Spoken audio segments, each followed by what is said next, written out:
ఎవరికి ఫోన్ చేసి చెప్పొద్దు. మహేష్ సార్ చాలా కోపంగా ఉన్నారు.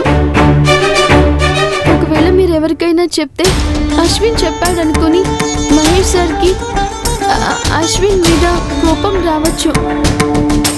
ఇంకెక్కడికైనా వెళ్ళిపోవచ్చు. అందుకని అలాగే వదిలేస్తావా? అయ్యో అది కాదు మేడం గారు. ఈ ఒక్క రాత్రి మహేష్ గారిని ఒంటరిగా వదిలితే రేపొద్దున ఆయనకి కోపం తగ్గుతుంది. అప్పుడు ఏం చేయాలో ఆలోచించొచ్చేమోనని నా ఉద్దేశం. సరే, మహేష్ ఏ లాడ్జ్లో ఉంటాడో ఆ లాడ్జ్ లొకేషన్ నాకు పంపు. నువ్వు జాగ్రత్తగా హాస్టల్కి రా. సరే మేడం గారు, ఉంటాను.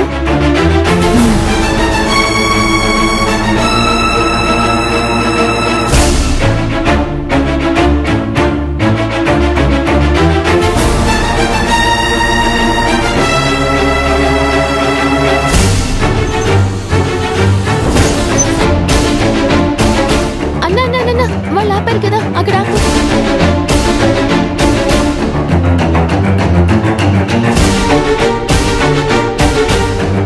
సార్, మీరు అడిగిన రేంజ్లో రూమ్స్ అయితే ఇక్కడే ఉంటాయి. సూపర్ రావాలా సార్? సిటీలో మంచి లాడ్జ్లు ఉండగా ఇలాంటి లాడ్జ్ ఎందుకు సార్? నా మాట వినండి, మంచి లాడ్జ్కి వెళ్దాం. దర్శన్, లగ్జరీ మహేష్ ఒకప్పటి మాట. ఇప్పుడు నేను నార్మల్ మహేష్ని. ఇది నువ్వు బ్లైండ్గా ఫిక్స్ అయిపో. సరే, లోపలికి వెళ్దాం.